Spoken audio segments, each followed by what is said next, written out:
Hi, I'm Razon, a nurse by profession, here to give you some information on what we know so far and 10 practical tips on how to protect ourselves from communicable diseases, including COVID-19.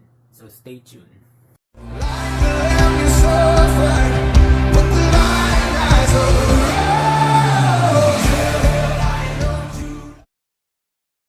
So Jay, if you're a nurse, why are you not in the hospital? Why are you not in the front lines or caring for the sick?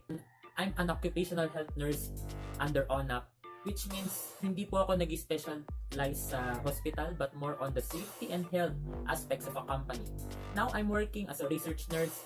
Research is on hold until further notice. So shout out sa mga kasama ko sa Toho Tarlac. Okay, kamusta kayo dyan? Luto tayong fishball, diba? So, speaking of research, this is the data of communicable diseases that hits the Philippines and eventually hits the entire globe. In March 2003, SARS hits the Philippines and became a worldwide pandemic. This is a disease which came from Guangdong, China, which has been transmitted by civet cats to humans. Now, in January of 2005, meningococcemia hits the Philippines, and in 2009, Ebola, 2014 for measles, 2015 foodborne diseases, and in February 2015, MERS-CoV also hits the Philippines and became a worldwide pandemic. MERS-CoV came from Saudi Arabia, which was transmitted from camels to humans. Wow, okay. So, in September 2019, polio reemerged in the Philippines, and in December 2019, SARS-CoV-2, or which is also known as COVID-19 or coronavirus, which came from Wuhan, China, which is transmitted from bats to humans, was introduced in the Philippines and became a worldwide pandemic.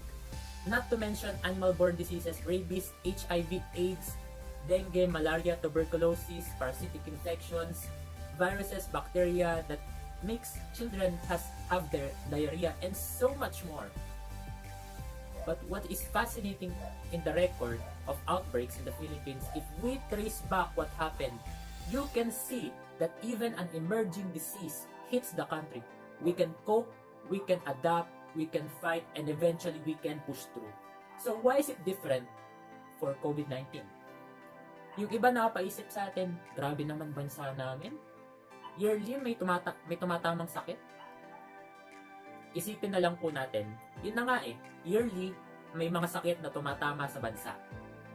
And yung iba hanggang ngayon hindi pa rin nasasolve. And yet, here we are. God has been faithful and good then. God is still faithful and good now. As a research nurse in infectious diseases, we need to know how diseases works and how we can prevent ourselves from getting sick and eventually suffering a horrible death in the process. Right? That's why I'm here to give you 10 tips to prevent the spread of any infectious disease. So what do we know so far? Coronavirus are large family of viruses which may cause illness in animals or humans. In humans, several coronavirus are known to cause respiratory infections, ranging from common colds to more severe diseases such as MERS-CoV or SARS. The most recent discovered coronavirus causes corona disease COVID-19. The COVID-19 is an infectious disease caused by the most recently discovered coronavirus. This new virus were unknown before the outbreak began in Wuhan. Wala pa pong masyadong na tayong alam regarding sa virus na to. Kaya hanggang ngayon, there's still been a lot of research to know more about this virus. Okay, COVID-19 is now a worldwide pandemic affecting many countries worldwide. The most common symptoms of COVID-19 are fever, dry cough, and tiredness. Some patients may have aches and pains, nasal congestion, sore throats, and diarrhea.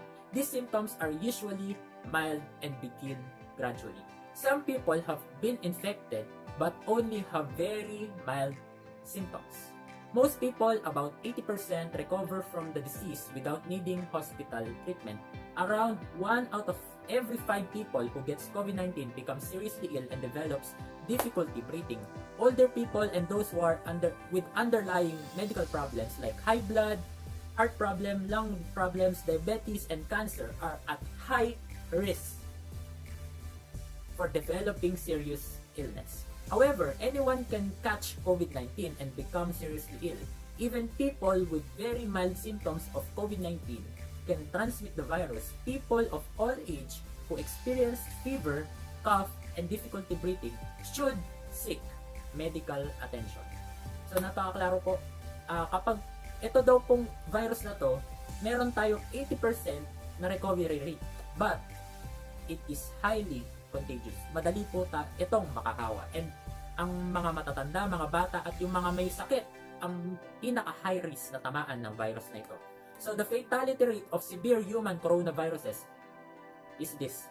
Okay, when we talk about fatality rate, ibig po sabihin kung ilan yung population na tinamaan ng coronavirus. For example, 100 got infected, how many of those 100 died? Okay, so fatality rate is the dying rate. So, 35% for MERS-CoV, 14 to 15% for SARS, and 2.72% for novel coronavirus. Wow. Okay. But, as I said, huwag nating malitin tong virus na ito because it's highly contagious. More information we need to know: the time between exposure to COVID-19 and the moment when symptoms starts is commonly around 5 to 6 days but can range from 1 to 14 days. More information needed to determine whether transmission can occur from asymptomatic individuals or during the incubation period. So, ano ba yung modes of transmission niya? It's a droplet spread, okay, by affected individuals. For example, bumahing, umubo, dumura, okay, those are droplets. Okay. Contact with patient's respiratory secretions, contaminated surfaces, and equipments. Okay. Kapag daw nakahawak tayo sa mga bagay na contaminated, na bahingan, na duraan, na ubuhan ng mga infected individuals, possible din daw po na makuha natin itong sakit na ito. So, transmission from animals to and humans to humans. Okay? So far, that's mostly what we know about the virus. That's why scientists around the globe are working around the clock to know more about this virus. That's why my advice, every time a new disease comes knocking to your door, don't answer the door.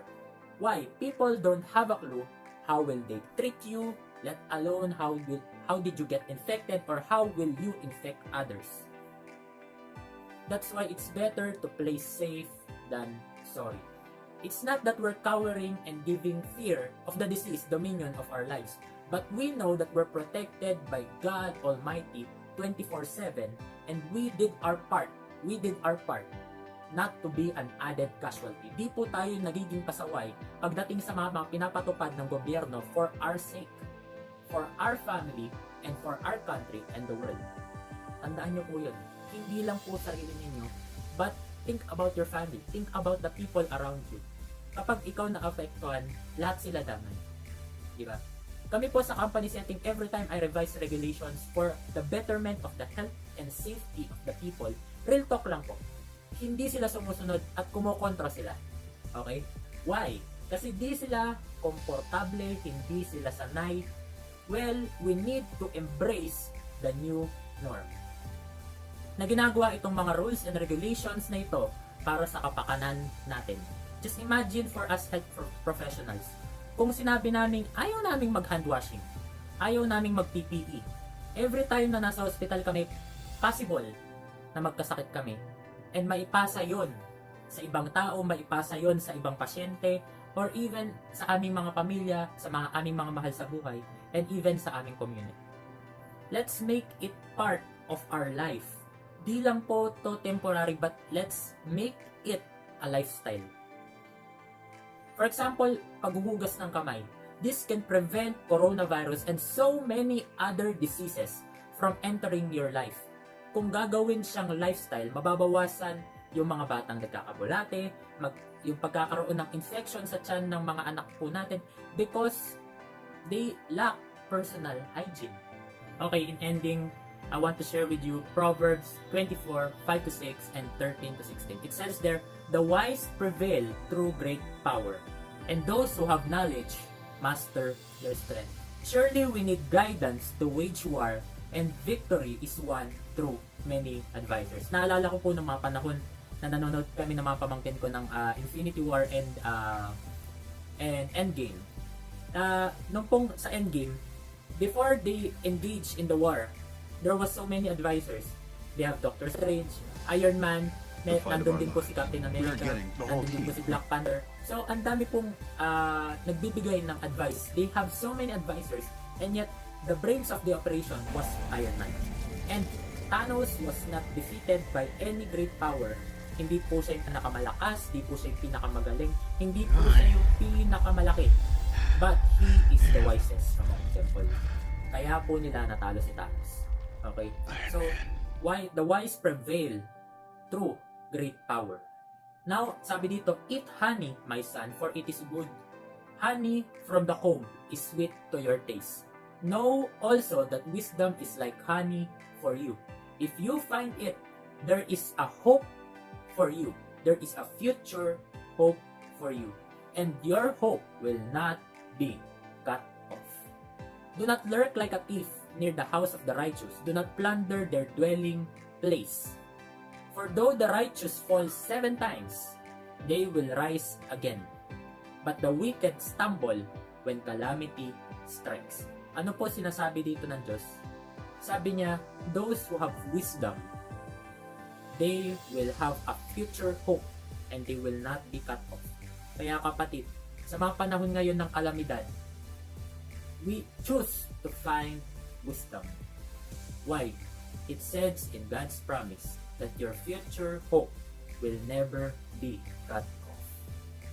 And sabi dito, the righteous fall 7 times and they rise again. Kahit ilang beses bumagsak ang isang taong matuwid, lagi siyang inaalalayan ng Diyos. Saan man siya mapunta, ano man ang mangyari sa buhay niya. And he will always go back up. But the wicked stumble when calamity strikes. My challenge for you is find wisdom. Find wisdom in these times of crisis. Not the wisdom that this world is offering, but the one who made the world. Find wisdom from the one who made the world. And you can be secured that your future will not be cut off. So tune in for our next segment. If you're full of fears and worries and anxiety, click the link. What are you releasing in this midst of crisis? And if you are bored and don't know what to do in these times of lockdown, click the link running the race. If you find this helpful, make sure to give it a big thumbs up and share it with your friends. Don't forget to subscribe for future contents, and I'll see you in the next video. Live loud!